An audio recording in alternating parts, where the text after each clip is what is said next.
Do you remember the first time that you saw or experienced racism? None at school, none at all. None growing up in and around the streets of Tottenham. Funnily enough, I've got to be honest, my real memories or encounters with racism have come around football.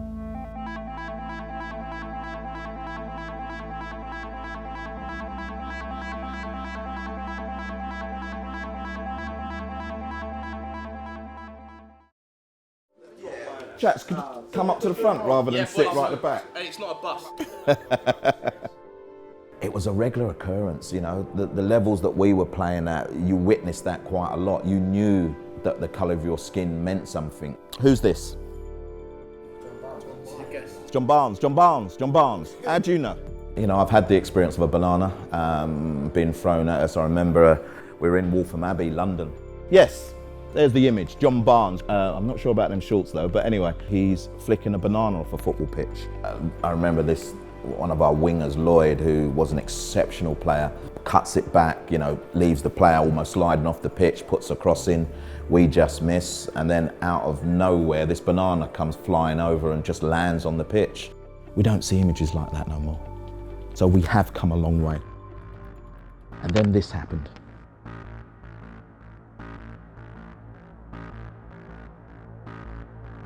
I remember down at a particular club in South London, playing a game there, and one of the fans waited until after the game, and he waited specifically to then start shouting at basically all the black players, you know, you're black this, and you know, get out of here and all that sort of stuff. It was the second leg of a playoff for the European Championships, and they were picked up, like the stand that was in front of us was like filling up, and we were getting monkey jumps then. You know, for literally the whole game, every time someone black touched the ball. You know, say we'd be sitting on a wall, you might have a coach come through and be like, oh God, I wouldn't want to be a granny walking past you lot. That is racism, banana, 1988, black player without a voice. This, in 2018, is a missile. The judgment on the individual was that he threw a missile. So when he had to go into a court of law, it was throwing a missile on a football pitch. If the industry, the whole industry, and those connected with the industry, are not going to call those incidents out for what they are and serve the correct punishment for those, how are you ever going to think that you've got players on your side? The other thing I hear a lot, and I've heard a lot in football, is, oh, it's just banter. You know, if we then took exception to it, we're the ones that have got the problem. Oh, he's the one with a chip on his shoulder. You know, if it was you know, one of the black boys that was getting mad, it's because he's got a chip on his shoulder, he's from this background. Where a lot of the time, if it was a white lad who was having a dig at someone, or it's because he's a winner, he's a leader, he wants the best out of people. But there's a lot of lads that couldn't put up with it, couldn't take it, and they get labelled or singled out as the ones with the issues. And you know, in the end, they get discarded. There's only going to be one winner, really. Everyone good? Sorry I'm taking up your lunch, by the way. I try not to be too long so you actually have time to eat afterwards. My name's Marvin Sordell. Used to be a football player and up until July when I retired. I was just tired of having to suppress. I was tired of being suppressed already, like in my opinions and thoughts. And it is a very suppressing industry. It's very tiring being told it's fine to be abused because of what you do, whereas in any other line of work, it's not fine. I played for England under 20s and under 21s. I played for Team GB in the Olympics. I played in the Premier League for 2 teams. Racism isn't just calling someone a name or a word. You know, if I'm walking down the road with my hood up, even if it's raining, everybody else around me might be wearing their hood up. But if I see someone that may look at me and think that I'm threatening, then I'll take my hood down. And that's ingrained in me. I was about 21. I was really struggling with my mental health. I'm doing all these, every single thing that I want to do and where I want to be in life, I'm here, and yet I hate it. This mistake, that mistake, the pressure, this. You're never gonna ever, and I believe, unfortunately, eradicate it completely. No, I've said it many times. If racism affected money, we wouldn't have it in the game. It's as simple as that.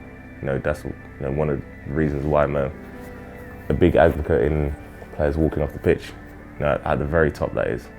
If the Champions League final was playing and someone got racially abused, and then the players said, no, we're not playing, walked off the pitch 15 minutes into the Champions League final, that would cause absolute mayhem for every single sponsor of that game. The sponsors would make sure that football made sure that never ever happened again.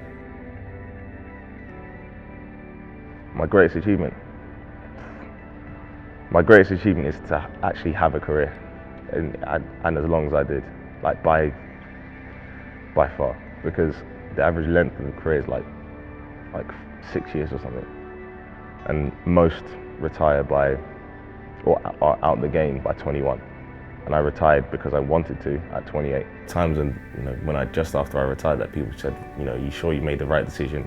Then the season started and there was like an explosion of players being racially abused, and I said, there you go. Are you happy now?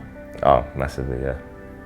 I feel very free and just in a place where I don't have to pretend to be anything that I don't want to.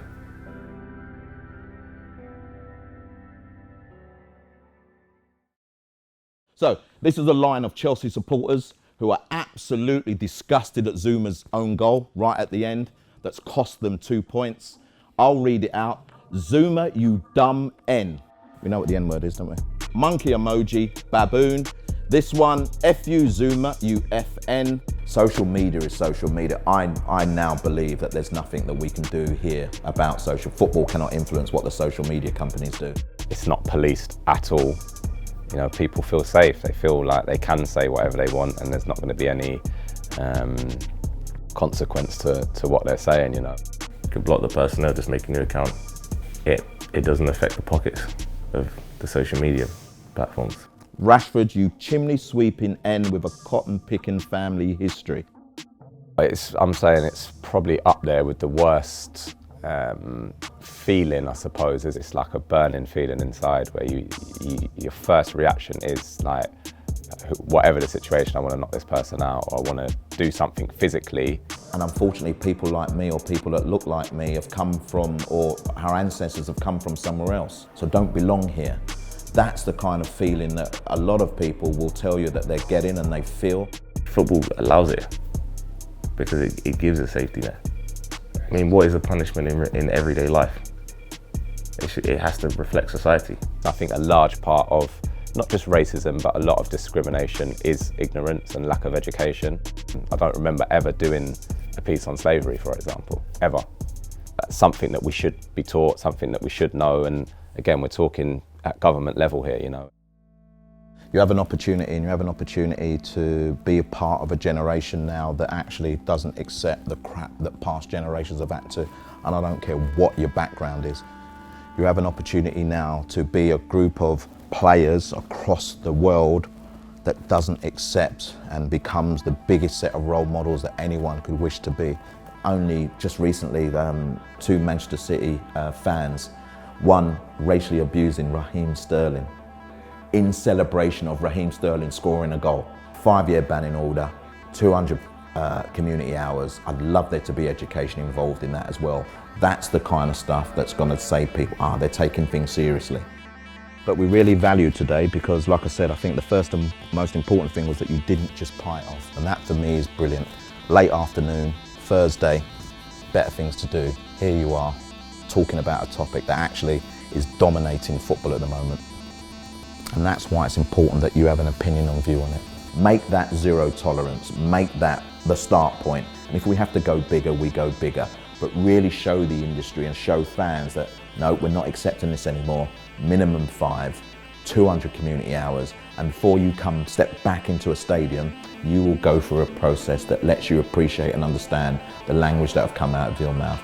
And if the person doesn't want to do it, then they don't do it. But they will never go back and support their football club again. Is that okay, gents? The cameras are rolling. Is that okay, gents? There you go. Gents, thank you very much. Really appreciate it. Thank you.